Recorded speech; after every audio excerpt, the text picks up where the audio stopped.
Master கூட இருக்கிற அந்த அசிஸ்டண்ட் கூப்பிட்டு வாங்க என் கூட போகலாம் அப்படின்னு சொல்லிட்டு கூப்பிட்டோன்னு எங்கே சார் அப்படின்னோடனே நம்ம B24 போருக்கு போகணும். அதுக்கு அவன் சரிங்க சார் போகலாம் சார் அப்படின்னு. அப்புறம் அவங்க 2 பேரும் லிஃப்ட்டில் போகும்போது பேசிகிட்டே போவாங்க. அந்த கில்டு மாஸ்டர் சொல்லுவான், லேடி செல்ல பவர் மூலமாக சஞ்சினு வழி கொண்டு வர முடியலன்னா வேறு முறையாக தான் கொண்டு வரணும். உனக்கு ஃபஸ்ட்டு எஸ்ராங் கேட் ஞாபகம் இருக்கா அப்படின்னு. அதை எப்படி சார் மறக்க முடியும்? வெஸ்டர்ன் அமெரிக்காவை மொத்தமாகவே காலி பண்ணிச்சு. நம்மகிட்ட இருந்த சிறந்த ஹண்டர்ஸ் மொத்த பேரும் சேர்ந்து ஃபைட் பண்ணியுமே அதில் 5 ஹண்டர் தானே சார் மிச்சம் இருந்தாங்க. அந்த 5 ஹண்டர் தானே சார் இப்போ நேஷனல் ஹண்டராக இருக்குது அப்படின்னு இவங்க பேசிகிட்டு இருக்கும்போதே கொஞ்சம் ஒரு 2 கிளிப்பு கழிச்சு அந்த காமேஷ் ட்ராகனை காட்டுவாங்க பாருங்கள். பயங்கர மாசாக இருக்கும்.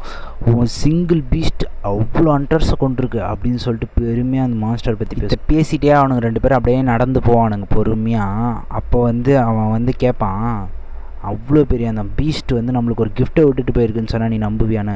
சும்மானா சொல்லாதீங்க சார் அப்படின்னோடனே, நான் ஏன்டா சும்மா சொல்லணும், உண்மையாக தான்டா சொல்கிறேன் அப்படின்னு சொல்லிட்டு அந்த டோரை ஓப்பன் பண்ணுவான். உள்ளே ஒரு ரூய் ஸ்டோன்